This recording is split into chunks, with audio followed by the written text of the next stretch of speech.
সুপ্রিয় দর্শক, বঙ্গকথা আলোচনা অনুষ্ঠানে আপনাদের সকলকে স্বাগতম। বঙ্গকথা আমাদের কণ্ঠে আপনার কথা। বঙ্গকথা বাংলাদেশের সংগতির কথা বলে, অসঙ্গতির কথা বলে। বাংলাদেশের জনসাধারণের কথা বলে, তৃণমূলের কথা বলে। আর সেইজন্য আমাদের এইরকম বিশ্লেষণাত্মক অনুষ্ঠানগুলো দেখবার জন্য আমাদের ফেসবুক পেজটি, ইউটিউব চ্যানেলটি লাইক করুন, সাবস্ক্রাইব করুন। আমরা আমাদের আজকের আলোচনার বিষয়বস্তু রেখেছি ইউনূসের আমেরিকা ভ্রমণের আসল কারণ। এর পাশাপাশিও আসলে আমরা দেশ, রাজনীতি এগুলো নিয়েও কিছু আলোচনা করব। এই বিষয় নিয়ে আমাদের সঙ্গে আজকে আলাপ করবার জন্য উপস্থিত রয়েছেন জাকারিয়া মাহমুদ। আ আ আ একজন আওয়ামী লীগের একজন অ্যাক্টিভ কর্মী এবং আমি বলব নতুন প্রজন্মের একজন রাজনীতি নিয়ে চিন্তা করা মানুষ। Zakaria Mahmud, welcome to our show. I hope you are doing well. আমি মেইন আলোচনায় যাওয়ার আগে আপনাকে আসলে আপনার কাছে যেটা জানতে চাইবো, যেভাবে আসলে আমি আপনাকে চিনি কিংবা বাংলাদেশের আরো অনেক মানুষ আপনাকে চেনে, সেটা হচ্ছে আমরা দেখেছিলাম লন্ডনে আম ইউনূসের যিনি সচিব বর্তমানে শফিকুর, উনাকে আপনি একটি ধাওয়া করেছিলেন। আ এটা আপনি কি করে করলেন? এই বিষয়টা নিয়ে যদি একটু আপনি আমাদেরকে আসলে ১ম এ বলতেন, দেন আমরা মেইন আলোচনায় চলে যাব। আ ধন্যবাদ আপনাকে আমাকে বঙ্গকথায় যুক্ত করার জন্য। I hope you well. And আপনি যে কোয়েকশনটা করছেন মানে কিরকম আমি আসলে ওকে ডাকাত শফিক বলে সম্বোধন করি। ডাস্টবিন শফিক বলে সম্বোধন করি। কারণ হচ্ছে কি যখন ও লন্ডনে আসলো, আইসা যখন ওদের প্রোগ্রাম-টোগ্রাম এগুলো করলো, করার পর somehow আমি জানতে পারলাম যে ও এই একটা হল আছে। এটা হচ্ছে হু, আপনার হু। টাওয়ার ব্রিজের পাশে। সো ওইখানে যাচ্ছে। তখন আমি চিন্তা করলাম না আমি ওখানে যাবো। আমি ওকে দেখবো কি করে ও। তখন আমি যাওয়ার সঙ্গে দেখতে পারি যে ও মানে উঠে যাচ্ছে। হল থেকে উঠে যাচ্ছে। তখন আমি ওর ফোনটা রেকর্ড করে আমি ওকে আমাদের সিলেটি ভাষায় যা পারি তা বলছি এবং যতটুকু মনে ম এ এটা কেন করেছি? এটা করেছি আমার মানে মনের কূপ থেকে যে এই ডাকাতগুলা এইগুলো এখানে এসে আমাদের দেশের আমাদের অগণিত নেতাকর্মীদেরকে হত্যা করে, জেলে পুড়িয়ে বাংলাদেশকে ধ্বংস করে এরা এখানে আসছে। এই যে এই কূপ থেকে ওর উপরে আমার এরকম অবস্থানে যাওয়া। আপনি উনাকে ডাকাত বলছেন কেন? ও তো What makes you ডাকাতই। say that? ও তো ইউনূসের সঙ্গে যে থাকবে সে তো ডাকাতই। ইউনূস কি ভালো মানুষ? ইউনূস একটা সুদখোর। যে ইউনূস একজন কৃষকের জমি জমি থেকে জমি দিয়ে ঋণ নিয়ে সেই জমি বিক্রি করে টাকা উদ্ধার করে। যে ওর সঙ্গে যে থাকবে ও কি ভালো মানুষ? ও তো ডেফিনিটলি ডাকাত। হুম। আ আরেকটা বিষয় একটু আপনার কাছ থেকে জানতে চাইবো। জুলাই মাসে এবং অগাস্ট মাসে যেটা আমরা দেখলাম যে আসলে জুলাই মাসে আওয়ামী লীগের অনেক নেতাকর্মীদের আ ছেলেমেয়েরাও আসলে জুলাই এই তথাকথিত কোটা আন্দোলন নামে যে ষড়যন্ত্র, সেখানে তারা ফাঁদে পা দিয়েছিল এবং ৫ অগাস্ট পরবর্তী আপনাদের যারা পাওয়ারফুল নেতা আছে, দে আর ভেরি রিচ অ্যান্ড অনেক অর্থ সম্পদের মালিক। উনারা দেশ ছেড়ে চলে গিয়েছেন। উনারা দেশের বাইরে থেকেও আসলে এখন এই মুহূর্তে সরব নন। দেশের জন্য কথা বলছেন না। তৃণমূলের অনেক মানুষের অভিযোগ আছে যে তারা আসলে তাদের কর্মীদের খোঁজ খবর নেয় না। এইরকমভাবে যখন আসলে সকলেই নীরব, সেই সময়টা আপনি এইভাবে আসলে ফ্রন্টে আসলেন, দলের জন্য কথা বলছেন, দেশের জন্য কথা বলছেন। এটার পিছনের কারণটা কি? ১ম এ আপনি যে কথাটা বলেছিলেন যে আমাদের অনেক নেতাদের ফ্যামিলি ওয়াইজ অনেকে এই জুলাই লালবদর হয়েছিল। হ্যাঁ, আমি হুম, এরকম অনেক স্ক্রিনশট বা অনেক কিছু আমার মেসেঞ্জারে অনেক সময় আমার শুভাকাঙ্ক্ষী বা আমার বন্ধু-বান্ধবদের কাছ থেকে পেয়েছি। হুম, বিষয়টা হুম, অনেক লজ্জিত ফিল করি এর জন্য যে একজন একজন অ্যা নেতার পরিচয়ে বড় হয়ে এরকম করাটা উম সঠিক হয় নাই। যেটা আমাদের জন্য আমাদের সামনের দিনে একটু আমাদেরকে অনেক ফলো রাখতে হবে। যারা এগুলা করেছে ওরা কি পেইড বাই জামাত হুম, হুম, বা হুম, হুম, এরকম হুম, আমাদের এরকম বা অনেক সুনজরে বলেন আপনি বা সুদৃষ্টিতে বলেন ওদেরকে দেখতে হবে। আর হুম, দ্বিতীয়ত বলেছেন যে আমাদের শুধু আমি না, এই দেখেন আপনি ৫ তারিখ পর থেকে আপনি যদি হুম, দেখেন হুম, অনেকেই হুম, ৫ তারিখ পর থেকে যারা আ বঙ্গবন্ধুকে লালন করে, বঙ্গবন্ধুর আদর্শকে বিশ্বাস হুম, করে, জননেত্রী শেখ হাসিনাকে হুম, লালন করে, জননেত্রী শেখ হাসিনার উন্নয়নকে ওরা রোল মডেল হিসেবে দেখে। ওরা সবাই কিন্তু হুম, ৫ তারিখ পর থেকে সোশ্যাল মিডিয়া বলেন, রাজপথে বলেন সবাই অ্যাক্টিভ। সবাই কাজ করে হুম, যাচ্ছে। চেতনা হুম, একটাই ৭১। ৭১ এর চেতনা যখন আপনার ভিতরে জাগ্রত থাকবে তখন আপনি যেকোনো জায়গা থেকে যেকোনো স্টেশন থেকে এটার প্রতিবাদ বলেন, এটার আদর্শে আদর্শিত আপনি একজন মানুষ যদি হয়ে থাকেন, তাহলে আপনি যে জায়গা থেকে আপনি আওয়াজ তুলতে পারবেন। বা তার মানে আপনি আসলে একজন আদর্শিক সৈনিক। আমি ভেতরে বলি আমি আমি আমি আমার হ্যাঁ, হ্যাঁ প্লিজ বলুন, বলুন, বলুন। আমি বঙ্গবন্ধুকে লালন করি। সেই ছোটবেলা থেকে যখন আমি স্কুলে যেতাম, তখন বঙ্গবন্ধুর আদর্শকে লালন করতাম। এমনকি আমার ছোটবেলায় আমরা যখন স্কুলে যেতাম, বুক থাকতো না, বুকের একটা মলাট থাকতো না, হুম, ওইটা হুম, কিন্তু হুম। বঙ্গবন্ধুর ছবি দিয়ে আমি লাগিয়ে রাখতাম। এরকম আমি তাই? হ্যাঁ, বঙ্গবন্ধুর আদর্শকে লালন করি। জননেত্রী জননেত্রীর আদর্শকে লালন করি। হ্যাঁ, আমি আমার না এটা একটা অভিজ্ঞতা হয়েছে জানেন আমি গত ১৩ মাস ধরে যাদেরকেই দেখছি যে এখন কথা বলছে কিংবা আমি একটা নিয়মিত লাইভ করি আপনি কখনো দেখেছেন কিনা জানি না যে আওয়ামী লীগের দুঃসময়ের যোদ্ধা নেতা কর্মীরা এখানে যারা আসেন কথা বলছেন আমি আ অলমোস্ট 90% তাদের মধ্যে দেখেছি যে তারা প্রত্যেকে না আইডিওলজিটা কে ক্যারি করে ভেতরে। ৭১ কে ক্যারি করে। বঙ্গবন্ধুর প্রতি ভালোবাসার জায়গা থেকে এরা আসলে জীবন ঝুঁকিও নিচ্ছে। আ কথা বলছে, কাজ করছে। কোথায় জানি একটা মিল এবং অনেকে হয়তো বলেন এখন কথাটা যে আ আমিও আসলে এটা মনে করি যে আ ২৪ এর এই ঘটনাটা যেমন একটা দুঃখজনক ঘটনা এখান থেকে আমাদের কিছু প্রাপ্তিও আছে আপনাদের মতন মানুষরা। কিরকম যারা আসলে এই যে আদর্শিক সৈনিক, এরা খুব এখন লাইক তাদেরকে আমরা চিনতে পারছি, জানতে পারছি। তেমনই একজন কিন্তু আপনি। আমি আসলে সেভাবেই আপনার সঙ্গে আমার পরিচয়টা এবং আপনার সম্পর্কে জানা। আমি মেইন প্রশ্নে যাওয়ার আগে আরেকটা জিনিস আপনার কাছ থেকে একটু জানতে চাইবো যে ২৪ এর আগে থেকে মাননীয় প্রধানমন্ত্রী শেখ হাসিনা বারবার বলতেন যে দেশ আসলে রাজাকারে ভরে গেছে। তিনি বলতেন যে আমি যদি আসলে কিছু মানুষদের কাছে আমাদের আ দু আ বাংলাদেশের দক্ষিণাঞ্চলটা দিয়ে দিতে রাজি হই, তাহলে আমি ক্ষমতায় থাকতে পারবো আরো অনেকদিন। এগুলো আমরা তখন জাস্ট একটা রেটরিক কিংবা ন্যারেটিভ মনে করতাম। We didn't believe আমরা ভাবতাম যে রাজনীতিতে এরকম বলা লাগে, বলতে হয়। এগুলো বলে মানুষকে বোঝানোর জন্য। কিন্তু জাকারিয়া ২০২৪ এ আমরা এই যে একটা সূক্ষ্ম there was a invisible line না? Now it's very much visible এবং বাংলাদেশ এখন এই মুহূর্তে আসলে ২ টা ভাগে বিভক্ত হয়ে গেছে। বাংলাদেশে এখন জাস্ট ২ টো দল। ৭১, ৭১ বিরোধী। আমি রাজাকারদের প্রসঙ্গে আসতে চাই। আমি জামাত ইসলামের প্রসঙ্গে আসলে আপনার সাথে একটু কথা বলতে চাই।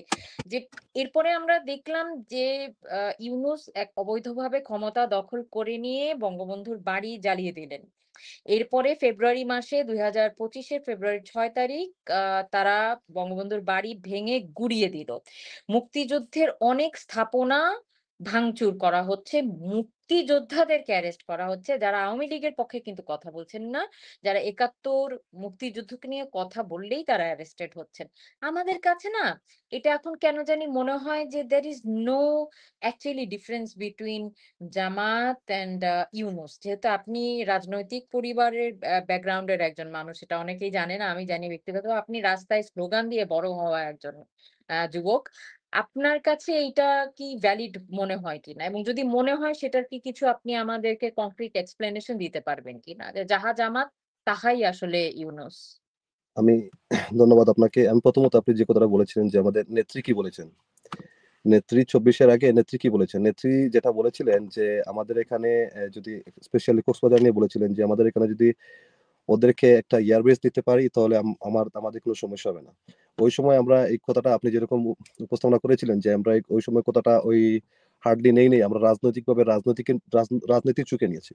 কিন্তু হ্যাঁ, হ্যাঁ, আজকে হ্যাঁ। দেখেন বাস্তবতা দেখেন, মাননীয় নেত্রী যেটা বলেছিলেন শুধু এই একটা না নিয়ে, রাজাকার নিয়ে বলেন, আপনি জামাত শিবির নিয়ে বলেন, আপনি ইউনূসকে নিয়ে বলেন, আপনি যেটাকে নিয়ে বলেন, আপনি যেটাকে আপনার চোখের হুম, সামনে আনবেন, 100 এ হুম, 100 হচ্ছে। কোন একটাতেও 99 নাই। আর সবটিতেই 100 এ 100 হচ্ছে।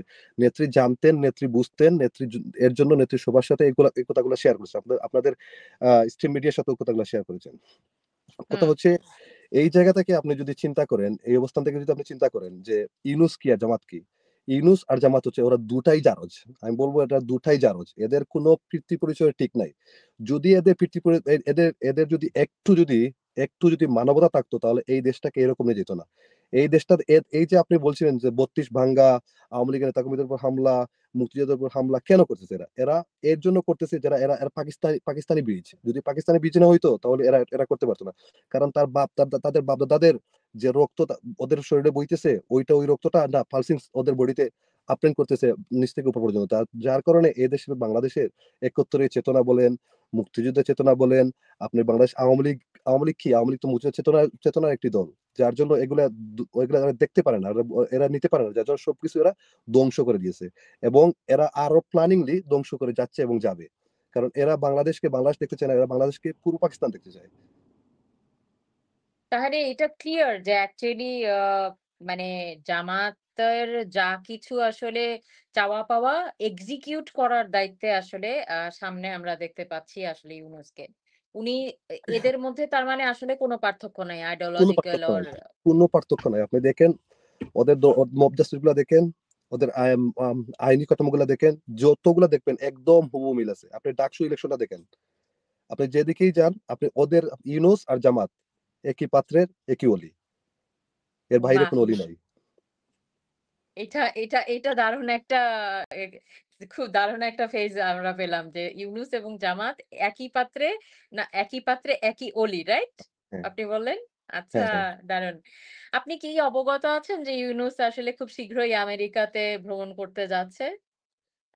হ্যাঁ, বোধহয় আজকেই বাংলাদেশ থেকে ও যাচ্ছে যুক্তরাষ্ট্রে। তো ওর যাওয়ার পিছনে ও কি প্ল্যানিংটা কি করছে দেখেন। বিএনপি তো সবসময় মূলা নিতে ভালোবাসে ওরা। ওরা মূলাটা হুম, অনেক ভালোবাসে। তো লন্ডনে আইসা তারেক রহমানের সঙ্গে তারেক রহমানের শেষদা দিয়ে একটা মূলা দিয়া গেছে। ওইটা এতদিন চলে গেছে। এখন নতুন করে একটা মূলা দিবে। মূলাটা হচ্ছে মির্জা ফখরুল যাচ্ছে, জামাতের নায়াবী আমির যাচ্ছে, আর ওই যে হুম, আক্তার এনসিপির ও যাচ্ছে। হুম, হুম, এদের হুম, পিছনে যদি আপনি লক্ষ্য করেন, এদেরকে কেন নিচ্ছে সঙ্গে? হ্যাঁ, আমরা যদি রাজনৈতিকভাবে অনেকে চিন্তা করতেছি যে ওইখানে তো আমাদের আওয়ামী লীগের অনেক হুম, হুম, নেতাকর্মীরা আছে, ওকে প্রতিহত হুম, করবে, হুম, সাধারণ জনগণ প্রতিহত করবে, প্রবাসীরা প্রতিহত করবে, এটা থেকে বাঁচতে আসলে হ্যাঁ, আপনি ওইটাকে নিতে পারেন। বা কি পয়েন্ট আপনি যেটা চিন্তা করতে পারেন, কি পয়েন্টটা হচ্ছে হুম, ওই হুম, জায়গা হুম, থেকে যে ওর তো শিকড় ওইখানে। তো শিকড়দেরকে নিয়ে যদি ওদেরকে বসে শিকড়দেরকে বুঝাতে হবে যে আমি হুম, আমি হুম, সুদখোর ইউনূস, আপনারা ইউনূস বলেন, আমি তোকে ইউনূস বলি। যে আমি কি করতেছি না করতেছি আমি বুঝানোর জন্য আমি নিয়ে আসলাম এবং ওদের কাছ থেকে আরেকটা টেকনিক্যালি ওদেরকে বুঝিয়ে দিতে পারে যে হ্যাঁ, আপনারা ওদেরকে বলেন যে আপনাদের যে জিনিসগুলো চান ওইগুলা হুম, ওরা যেন আমাকে সাপোর্ট করে, আমি যেন আপনাদেরকে হস্তান্তর করতে পারি আপনাদের হাতে। তো এগুলো হুম, করতে হলে কি করতে হবে? এগুলা করতে হলে আপনাকে কি করতে হবে? তো এগুলা করতে হলে আপনি বিএনপি কে বলেন যে আমি আওয়ামী লীগ ছাড়া ইলেকশন দিব। আর হুম, এনসিপি কে জামাতকে বলেন তোরা দুজন একসাথে ইলেকশন করো। তোরা হুম, হুম, ক্ষমতায় আসবে, তোদের সঙ্গে প্রশাসন আছে, সবকিছু আছে। হুম, বইলা তারপরে ওদেরকে হুম, নিয়ে ওদের শিকড়দের নিয়ে একটা মিটিং করে দিয়ে দিবে বুঝিয়ে। পরবর্তীতে কি করবে? ইউনূস বলবে বিএনপি কে একটা মূলা নাও তুমি। বাংলাদেশে হুম, বাংলাদেশে আমি ইলেকশন দিব আওয়ামী লীগ ছাড়া। তোমার জনপ্রিয়তা হুম, আছে, তুমি সরকার গঠন করে ফেলবা। কোনো সমস্যা নাই। হুম, আর হুম, ওই যে জামাত শিবির পান্ডাদেরকে বলবে আর এনসিপি গুন্ডাদেরকে বলবে তোরা মিলে একটা ইলেকশন কর, প্রশাসন তোদের সঙ্গে আছে। আমি ইউনূস হুম, আছি। তোরা আমাকে ডিস্টার্ব করিস না। আমি যা বলব তা হা, হা বলে যাবে। আমি বাংলাদেশ দিয়ে দিলেই বলে হবে হা, হা। না বলবে না। আর হুম, ওই যে মির্জা ফখরুল একটা মূলা নিয়ে আসবে। তখন মূলাটা নিয়ে আইসা বলবে, "না, প্রফেসর মোহাম্মদ ইউনূস ঠিক আছে। বাংলাদেশে সুষ্ঠু ইলেকশন হবে। আমরা ইলেকশনের ট্রেনে উঠে গেছি। চলতেছে, চলবে। ফেব্রুয়ারিতে ইলেকশন" বলে এরকম একটা মূলা-টুলা দিয়ে দিবে। আসলে বাস্তবে এরকম এই স্বপ্নটা ইউনূসের পূরণও হবে না, আর ইলেকশনও হবে না। হুম। বাট এটা তো উনারা বাংলাদেশে বসেই করতে পারে। Why they need to travel down to America or in New York? কেন ওখানে বসেই এটা হতে হবে বলে আপনি এর পেছনে কি জিওপলিটিক্যাল কোনো অ্যাসপেক্ট বা অ্যাঙ্গেল অবভিয়াসলি, আপনি দেখতে অবভিয়াসলি পাচ্ছেন? অবভিয়াসলি হবে জিওপলিটিক্যাল। কারণ হচ্ছে ওইখানে বাংলাদেশে যে সিস্টেমেটিকলি হুম, আত্মবিশ্বাসের ওদের যে জায়গাটা, ওইখানে নিয়ে যাওয়াটা আর ওদের সঙ্গে ফেস টু ফেস কথা বলিয়ে দেওয়াটা, ওদের মির্জা ফখরুলের আত্মবিশ্বাসটা এরকম হয়ে যাবে। মূলা হুম, হুম, মানে হুম, হুম, এরকম হুম, হয়ে যাবে হুম, এবং ওদের মানে আত্মবিশ্বাসটা এরকম বাড়বে যে ইউনূসের প্রতি যে ইউনূস হুম, যা বলবে তাতে আমরা হা বলব, না বলব না। অনেক সময় আছে না হুম, ওইখানে নিয়ে ওই যমুনাতে নিয়ে চা বিস্কুট খাওয়াইয়া হা, হা, হুম, হা, হা হুম, করে দেয়। হুম, হুম, বাট হুম, ওই হা, হুম, হা হুম, ৪-৫ দিন পরে চিল্লাচিল্লি করে আবার ভেঙে যায়। ওইখানে নিয়ে গিয়ে যখন ভালো করে বুঝিয়ে আত্মবিশ্বাসটা একটু নিয়ে আসবে না ইউনূসের উপরে, তখন আর ওই যে হা বলবে আর না বলবে না। এটাই হচ্ছে ইউনূসের প্ল্যান। আচ্ছা, আচ্ছা। আপনি বলছিলেন যে আসলে এটা বাস্তবায়িত হবে না। কেন না, বাস্তবায়িত হবে না? Awami League is not in power right now um এবং আ আপনি জানেন কিনা আমি জানি না যে এই মুহূর্তে মিছিল হলে এখনো আসলে ছাত্রলীগ, আওয়ামী লীগের ছেলে-মেয়েদেরকে অ্যারেস্ট করা হচ্ছে। তো আওয়ামী লীগ কিভাবে ঘুরে দাঁড়াবে এবং এটাকে কিভাবে আসলে প্রতিহত করবে? they are on logically they are on right now they are on power. আপনি এটা কোন জায়গা থেকে বলছেন যে এটা আসলে বাস্তবায়িত হবে না? আপনি একটা জিনিস লক্ষ্য করেন। আপনি হুম, কালকে আমাদের ঢাকায় ৮ টা মিছিল হয়েছিল। প্রতিদিনই আচ্ছা। ৭ টা ৮ টা করে মিছিল হুম, হচ্ছে। আপনি একটা জিনিস লক্ষ্য করেন, বাংলাদেশ পুলিশ প্রশাসন থেকে বলা হয়েছিল যে একজন আওয়ামী লীগের কর্মী ধরতে ৳৫,০০০ পুলিশকে উপহার দেওয়া হবে। হুম, এরকম করা হইছে। কিন্তু আজও কি মানে এই যে ৳৫,০০০ ঘোষণা দেওয়ার পর কি বাংলাদেশ আওয়ামী লীগ এখন একটা মিছিল থামাইতে পারছে? না। পারে নাই। দিন, দিন হচ্ছে কি বাংলাদেশ আওয়ামী লীগ শুধু বাংলাদেশ আওয়ামী লীগ না, আপনি দেখেন জনগণের অবস্থা দেখেন। আপনি যদি হুম, জনগণের কথা শুনেন, হুম, হুম, জনগণ হুম, তো মানে শুধু একটা জায়গা চাচ্ছে যে ওরা মানে বলতে পারবে, বাহির হইতে পারবে। এই অবস্থানে বাংলাদেশের মানুষ চলে আসছে। আপনার বাংলাদেশের মানুষের চাহিদা বলতে কি আছে? কিছু আছে এখন? জননেত্রী শেখ হাসিনা যেগুলা দিয়েছিল এগুলা কি মানে এগুলা কিছু এখন বাংলাদেশের মানে ভাগ্যে জুটতেছে? কিছুই হুম, জুটতেছে না। আপনি হুম, দেখেন যে আপনি শিক্ষা খাত বলেন, আপনি স্বাস্থ্য খাত বলেন, আপনি যেকোনো জায়গায় যান আমাদের শ্রম বাজার বলেন, সব জায়গাতে ইউনুস কি করতেছে 0 করে নিয়ে আমাদের বাংলাদেশের জনগণের একটা দুর্দশা জায়গায় নিয়ে আসতেছে। তো হুম, মানুষের যখন দেয়ালে পিঠ লেগে যাবে তখন মানুষ কি করবে?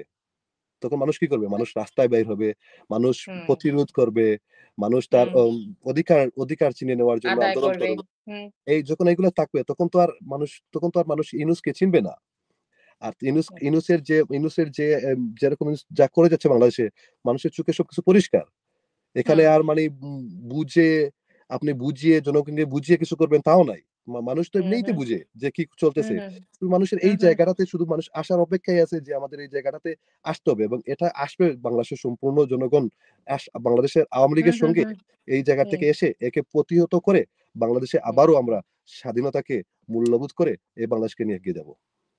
চমৎকার বলেছেন। আমরা আমাদের লাইভের আলোচনা অনুষ্ঠানের একদম শেষ পর্যায়ে চলে এসেছি। আপনার কাছে আরেকটি অনুরোধ যে নতুন প্রজন্মের জন্যে আপনি কোন একটা বার্তা দিতে পারেন বা দিন। আপনার যদি আসলে কোন বার্তা দেয়ার থাকে আসলে নতুন প্রজন্মের জন্য।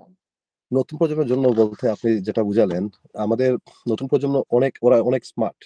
বা হচ্ছেটা কি হুম, বর্তমান সময়ে দেখবেন ওদেরকে ব্রেইন ওয়াশ করে ফেলতেছে অনেক জায়গা থেকে। যেটা বাংলাদেশের রাজনীতিতে অনেক অনেক মানুষ প্রেরিত হয়ে গেছে যে নিজেদের মধ্যে ঢুকে ব্রেইন ওয়াশ করে বাংলাদেশের তরুণ জেনারেশনকে অন্য একটা অবস্থানে নিয়ে যাচ্ছে। তো আমি বলব এটাই যে তরুণদেরকে যে আপনারা কিছু চিন্তা করার আগে আপনি এটাকে একটু জাস্টিফাই করেন যে আপনি যেটা করবেন এটা রাইট না রং। এটা কি দেশের জন্য ভালো, দশের জন্য ভালো। যদি মনে করেন আপনি দেশের জন্য ভালো, তাহলে আপনি করেন। That's it. কিন্তু তারা আসলে কি করে বুঝবে? এই যে meticulously designed একটা ষড়যন্ত্র ছিল, যেখানে আসলে বঙ্গবন্ধুর বলা ভাষণকে ব্যবহার করে তারা আওয়ামী লীগের বিরুদ্ধে হয়ে কাজ করেছে। কোন সতর্কবার্তা, কোন কিছু যদি আপনি তাদের উদ্দেশ্যে একটা সাবধান হওয়ার মতন বলতেন। হ্যাঁ, একটি বার্তা আমরা পেলাম আপনি বলেছেন জাস্ট ভেরিফাই করার জন্য। টু ভেরিফাই, টু জাস্টিফাই যে আসলে if that is okay or not. তারা এটা কি করে বুঝবে? কোন সচেতন হওয়ার জন্য কোন একটা কিছু যদি আপনি বলতেন। আপনি দেখেন বর্তমানে বাংলাদেশের যে অবস্থা, সবাই হুম, এখন একটু সতর্ক। যেমন এই যে যারা ২৪ এ লাল হয়েছিল, আপনি যদি দেখেন হুম, অনেকেই ওনাদের প্রোফাইল লাল করেছিল। এখন আপনি যদি লক্ষ্য করেন ওরা আবার ওদের অবস্থান থেকে অনেকে ফিরে আসছে। অনেকে আবার হুম, এই যে হুম, ওই যে বন্ড ছাত্রদেরকে অনেক গালি দিতেছে। সো অনেকে এই অবস্থান থেকে নিজের অবস্থানটা বুঝতে পারতেছে। তো আমি বলব যে এ এই এই যেরকম বাংলাদেশে উগ্রবাদ জঙ্গির আবির্ভাব হয়েছে, এইগুলা হুম, যেরকম হুম, হুম, বাংলাদেশের হুম, তরুণ প্রজন্ম বুঝতে পারতেছে, জানতে পারতেছে, এইগুলা হুম, যদি এরা strategic ভাবে চালিয়ে নিয়ে যায়, তাহলে এরা জানতে হুম, পারবে, বুঝতে পারবে যে, হ্যাঁ, আমার অবস্থানটা আসলে কোথায়? তো হুম। যেরকম এরকম চিন্তাধারা করবে, তখন অটোমেটিক্যালি আমাদের তরুণ প্রজন্ম সঠিক রাস্তায় চলে আসবে। চমৎকার বলেছেন। Zakaria Mahmud, we are really আমরা খুব খুশি হয়েছি আপনি আমাদের মাঝখানে উপস্থিত হয়েছেন এইজন্য। সুপ্রিয় দর্শক, যারা আমাদের লাইভটি এতক্ষণ দেখলেন, আ আমার মনে হয় এই আলোচনা অনুষ্ঠানটি তরুণ প্রজন্মের জন্য খুবই একটি মানে প্রয়োজনীয় টপিক অ্যান্ড বিষয়। তাই যারা এতক্ষণ লাইভটি আপনারা দেখলেন, যার ওয়াল থেকে এটা যতদূর সম্ভব শেয়ার দিয়ে দিবেন। কারণ আমরা আসলে তরুণ প্রজন্মের কাছে পৌঁছতে চাই এবং জাকারিয়া মাহমুদের উপস্থিতিতে আমি বলতে চাই, বিশেষ অনুরোধ থাকবে আমার যে সামনে আমরা একটি আধুনিক আওয়ামী লীগ দেখতে চাই। আমরা দেখতে চাই এমন আওয়ামী লীগ, যে আওয়ামী লীগ আসলে তরুণ প্রজন্মের পালসটা বোঝে, জনগণের পালসটা বোঝে এবং জনগণের আরো অনেক কাছাকাছি, মানুষের সঙ্গে অনেক সম্পৃক্ত একটি আওয়ামী লীগ আসলে আমরা ভবিষ্যতে দেখতে চাই। জাকারিয়া মাহমুদ খুব সুস্পষ্টভাবে একটি কথা বললেন যে, এই ৭১ বিরোধী শক্তির কোনো ফাঁদে আসলে আমরা পাড়া দেব না। সেটা আমারও অনুরোধ থাকবে। দেশটা আমার, আপনার, আমাদের সকলের। আমরা এই দেশটা কখনোই পাকিস্তান হতে দিব না। কারণ ১৯৭১ সালে আমাদের যেই সার্বভৌমত্ব, স্বাধীনতা তো আসলে যা ইচ্ছা তাই করা নয়। স্বাধীনতা আসলে অধিকার। যে অধিকারটা আমাদেরকে আসলে অনেক লড়াইয়ের মধ্যে দিয়ে অনেক রক্তের বিনিময়ে অর্জন করতে হয়েছিল বঙ্গবন্ধুর নেতৃত্বে। সেটাকে নষ্ট হয়ে যেতে দিবেন না। সেই পরাজিত এবং পরাহত যে শক্তি তাদেরই ষড়যন্ত্রের মধ্যে ২০২৪ এ আমরা আবার পড়েছি। এবারও আমাদেরকে লড়াই করে দেশটাকে আবারও স্বাধীন করতে হবে। সেই লড়াইয়ে আপনারা সকলে ঐক্যবদ্ধ থাকুন, একত্রিত থাকুন। চেতনায় জাগ্রত থাকুন। সকলে ভালো থাকবেন, নিরাপদ থাকবেন। জয় বাংলা, জয় বঙ্গবন্ধু, বাংলাদেশ চিরজীবী হোক। ধন্যবাদ আপনাকে। জয় বাংলা।